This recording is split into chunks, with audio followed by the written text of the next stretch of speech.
BJP Trinamool উভয়ই form 7 নামে ঘেটেছে, BLO থেকে সিও পর্যন্ত ঘেটেছে।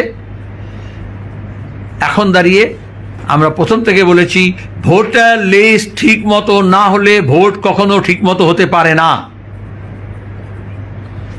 ভোটার লিস্ট ফার্স্ট, ভোট দেন। তারা একটা একনায়কতন্ত্রে বিশ্বাস করে। আজকে নানান ভাবে নানা কায়দায় আমাদের সংসদীয় গণতন্ত্রের যে ভিত্তি তাকে নাড়ানো হচ্ছে। আজকে বাংলা মানুষকে সিদ্ধান্ত নিতে হবে ভোট কাকে দেবেন, তার আগে হচ্ছে ভোট দিতে পারবেন কি না। যাদের ম্যাপিং হয়ে গেছে তারপরে অ্যাডজুডিকেশন, যাদের অ্যাডজুডিকেশন পাঠানো হয়েছে তার মধ্যে ডিলিট, ডাউটফুল, এখনো তালিকা সম্পূর্ণ নয়। এই যে বিভাজন করতে চেয়েছে, আমরা প্রথম থেকে বলেছি এটা রিলিজিয়ন স্পেসিফিক, রিজন স্পেসিফিক। মোদির যে ডেমোগ্রাফিক মিশন আর আরএসএস এর যে অপপ্রচার, বেআইনি অনুপ্রবেশ, রোহিঙ্গিয়া, জেহাদি ইত্যাদি,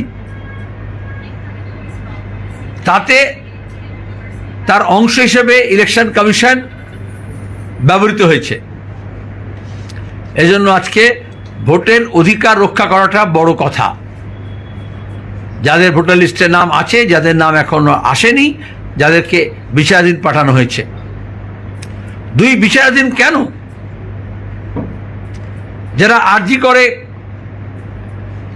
গণধর্ষণ করেছিল, খুন করেছিল, যারা আনিস খানকে খুন করেছিল, যারা শিক্ষক নিয়োগে দুর্নীতি করেছে, যারা গরু পাচারকারী, কয়লা পাচারকারী, যারা সোনা পাচারকারী, যারা কালোবাজারি করছে, এই হরমুজ প্রণালীতে যুদ্ধের আবহাওয়ায় গ্যাস সিলিন্ডারের দাম বাড়িয়ে দিয়েছে, ব্ল্যাক মার্কেটিং করছে, করোনার সময় ওষুধপত্র নিয়ে লুট করেছে, ভ্যাকসিন নিয়ে লুট করেছে, জীবন নিয়ে ছিনিমিনি খেলেছে।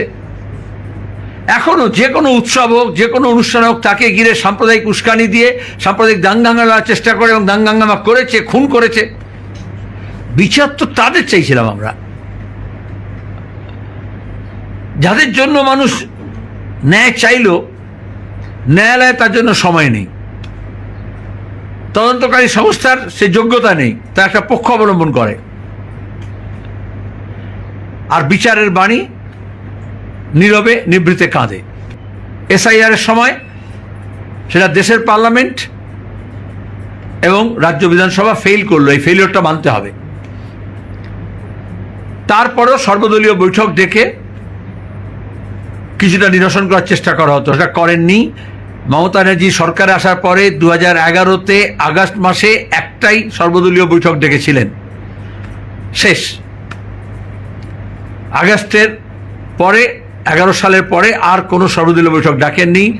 সে দাঙ্গা হোক আসানসোলে, রানীগঞ্জে, দাঙ্গাবাজকে তিনি এমপি করতে পারেন, মন্ত্রী করতে পারেন, কিন্তু দাঙ্গা আটকানোর জন্য সর্বদলীয় বৈঠক করতে পারেন না। সে বসিরহাটেই হোক আর ধুলাগড়েই হোক, যখনই এই ধরনের ঘটনা ঘটে, সে শামশেরগঞ্জেই হোক, তখন সবাইকে মিলে একসঙ্গে ঐক্যের জন্য, সম্প্রীতির জন্য মাথা লাগাতে হয়। এটাই গণতন্ত্রের নিয়ম। রাজনীতি নিয়ে ঝগড়াঝাটি হতে পারে, ভোট কাকে দেবে না দেবে আলাদা কথা। ভোটাধিকার রক্ষার জন্য সবাইকে নিয়ে একসঙ্গে দাঁড়ানোর দরকার ছিল এই বাংলার বুকে। সে failed, miserably failed. Executive fail করলো কারণ এই যে এসডিও, ডিএম, বিডিও হয়, যেমন পুলিশের ক্ষেত্রে আইসি থেকে হয়, এখন দেখছেন এত অদল বদল হচ্ছে। ভোটের আগে একটা অদল বদল সরকার করলো, এখন ইসিআই করছে। তার মানে কি, এক্সিকিউটিভ প্রশাসন কোনো না কোনো একটা পক্ষ অবলম্বন করে, তরফদারি করে, নিরপেক্ষ নয়। নির্বাচিত জনপ্রতিনিধি গণতন্ত্রে ফেল করলে বিফলতা মানতে হবে, সে বিজেপির হোক আর তৃণমূলের হোক। আমলাতন্ত্র তখন মাতব্বর হয়ে যায়। মমতা ব্যানার্জির রাজত্বে, মোদির রাজত্বে এটাই হয়েছে। এখন আমলাতন্ত্র অনেক বেশি, আর তাতে আইনের শাসন থাকে না, নিয়মের শাসন থাকে না। তখন কেস টু কেস হয়, সুটকেস হয়। যারা যে তথ্য চেয়েছিল, যে তথ্য দিয়েছে, যারা এখানকার বাসিন্দা, যারা এখানে জন্মেছে, যারা 8 পুরুষ, 10 পুরুষ, 14 পুরুষ ধরে এখানে আছে, সেটা যদি এক্সিকিউটিভ সেটাকে লোড না করে, সে যদি অ্যাডজুডিকেটের কাছে সামনে না হাজির করে বা ঘেঁটে দেয়, বিজেপি তৃণমূল উভয়ই ফর্ম 7 নামে ঘেটেছে, বিএলও থেকে সিও পর্যন্ত ঘেটেছে। এখন দাঁড়িয়ে আমরা প্রথম থেকে বলেছি, ভোটার লিস্ট ঠিক মতো না হলে ভোট কখনো ঠিক মতো হতে পারে না। Voter list first. অনেক চেষ্টা হয়েছে উত্তর থেকে দক্ষিণ পর্যন্ত, উত্তর ভারতের মতো মন্দির তৈরি করার নাম দিয়ে, মসজিদ তৈরি করার নাম দিয়ে, কিন্তু আসলে বাংলার মানুষ এই বাংলাকে বাঁচাতে, তার রুটি রুজিকে বাঁচাতে, তার স্বাস্থ্য শিক্ষার অধিকারকে বাঁচাতে, তার পথ ঘাট রাস্তাঘাট পানীয় জলকে বাঁচাতে, তার পরিবহনকে বাঁচাতে তারা উন্মুখ। এবং সেজন্যই একটা বাম পন্থার পুনরুত্থান, বাংলার পুনরুজ্জীবনের জন্য বাম পন্থার পুনরুত্থান প্রয়োজনীয়, সেটা মানুষ বুঝতে পারছেন।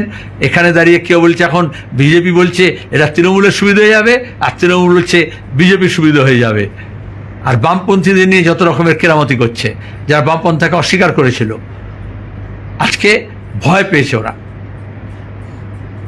এবং বাংলার কোনো হিসেব, রাজনৈতিক হিসেব সম্পূর্ণ হয় না বামপন্থারকে হিসেবের মধ্যে না ধরে। ফ্রন্টে কোনো দল যেমন নয়, সেরকম আইএসএফের যারা সমর্থক এবং দরদি আছেন, যারা কষ্ট করে সংগঠন দল গড়ে তুলছেন, নির্বাচনের সময় রাতারাতি মাইগ্রেট করে এক দল থেকে আরেক দলে গিলে তাতে মানুষেরও লাভ হয় না, ভোটারদেরও লাভ হয় না, সেই দলেরও লাভ হয় না। গত নির্বাচনের সময় বিজেপি আর তৃণমূলের এরকম এক্সচেঞ্জ প্রোগ্রাম আমরা দেখেছিলাম, যেমন মানি এক্সচেঞ্জ প্রোগ্রাম থাকে, দেশি বিদেশি মুদ্রা বিনিময় হয়, সেরকম বিজেপি তৃণমূলের মধ্যে দুর্নীতিগ্রস্তদের মুদ্রা বিনিময় হয়েছিল। ভোটের পরেও দেখেছি আমরা, মানে মুদ্রা মানে যারা মুদ্রা নিয়ে কাজ করে আর কি। যখন বদল করা হয়েছিল, আমি ক্যালেন্ডার শুনতে চাইনি, যখন আমরা একটা কথা বলছিলাম, আমি সরি, প্লিজ হ্যাভ পেশেন্স। তাহলে যারা এপাশ ওপাশ করে, এপাং ওপাং ঝাপাং করে, বামপন্থীরা সেটাকে এন্ডোর্স করে না, লিখে নিন। এটা কোনো ব্যক্তির ব্যাপার না। রাজনীতির মধ্যে যে জঞ্জাল আছে, আমরা সেই জঞ্জালকে অপসারণ করছি। জঞ্জাল কখনো একটা বিন থেকে আর একটা বিনে চলে গেলে সেটা শুদ্ধ হয়ে যায় না। আর এখানে বিজেপি বা তৃণমূলের মতো ওই মুকুল রায়ের সময় যেরকম ছিল, এরকম কোনো ওয়াশিং মেশিন নেই, যেখানে একদিকে চোর ঢোকাবে, ডাকাত ঢোকাবে, অন্যদিকে সাধু হয়ে বেরিয়ে আসবে, মৌলবি হয়ে বেরিয়ে আসবে। কখনো এটা হতে পারে না। সেটা আমরা জানিয়ে দিয়েছি, আপনাদেরও জানালাম, ওয়ান্স ফর অল। কারণ রাজনীতিতে একটা নীতি এবং নৈতিকতা বলে প্রশ্ন আছে। ফ্রেশ ঝকঝকে সমাজে বিভিন্ন ক্ষেত্রে যারা স্ট্রাগল করছেন, স্ট্রাগল করে উঠে এসছেন, অর্গানিক লিডারশিপ আমরা লেফটে আপনাদের সামনে হাজির করেছি এবং বলেছি যে বিজেপি তৃণমূলের বিরুদ্ধে আমাদের লড়াই, তাদের কাছে এরকম ফ্রেশ নেই, তারা রিসাইকেল বিনস। আমরা বামফ্রন্ট যেরকম কোনোভাবেই, সিপিআইএম যেমন কোনোভাবেই রিসাইকেল বিন হতে চাই না, সেরকম আমাদের যারা সহযোগী আছে তাদেরকেও আমরা বলেছি এবং বলছি যে রিসাইকেল বিন হবেন না, আটকান। আর যখন অপারেশন সিন্দুর হলো তখন ট্রাম্প আটকালো। আমাদের দেশের বিদেশ নীতি মুখ থুবড়ে পড়েছে এই মোদি জয়শঙ্করের জামানায়। বিদেশ নীতি হচ্ছে আমাদের দেশের স্বার্থের এক্সটেনশন, সব দেশের ক্ষেত্রে তাই। Diplomacy is nothing but extension of domestic interest. আমরা দেখছি আমাদের জ্বালানি সুরক্ষা নেই। তোমরা এসব লিখেছিলে যে 1 মাসের জন্য সময় দিয়েছে রাশিয়া থেকে তেল কেনার জন্য। আমরা 25 বছর ধরে বলেছিলাম Iran India gas pipeline, Oman থেকে গ্যাস পাইপলাইন।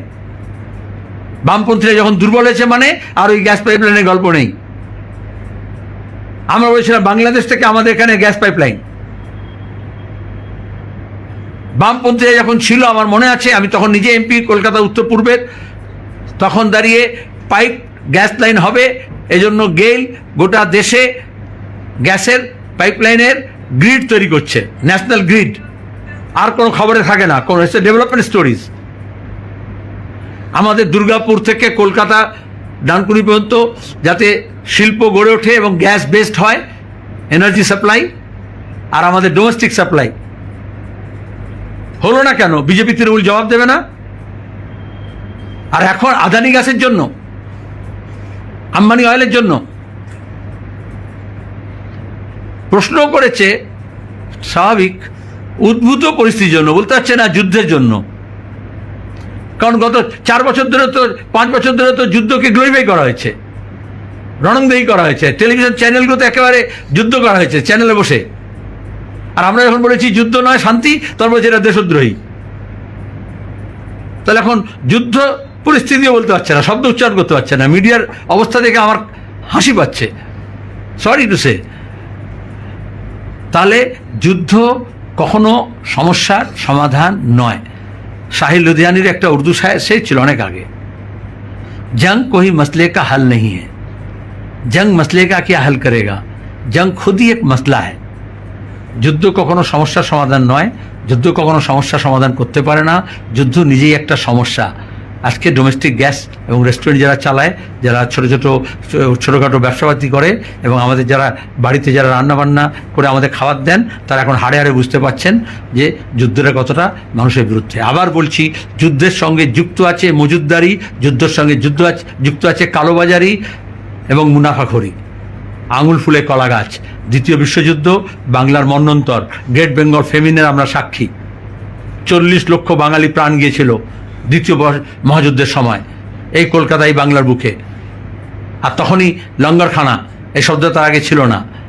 বামপন্থীদের কল্যাণে, পাঞ্জাবের কৃষক সভার কল্যাণে, তখনই আইপিটি এর সব গান, নবজীবনের গান। আর তখন ছিলেন খাদ্যমন্ত্রী শ্যামাপ্রসাদ মুখার্জি। সুতরাং দক্ষিণপন্থী থাকবে, আরএসএস থাকবে, বিজেপি থাকবে, সাম্প্রদায়িক শক্তি থাকবে, আর মুনাফাখোরি হবে না, কালোবাজারি হবে না, মজুদদারি হবে না, এটা কখনো হতে পারে না। এই জন্য তোমাদের জন্য আমরা এই বইটা, কেন বিজেপি কেন জনগণের শত্রু, 10 টাকায় এটা আমরা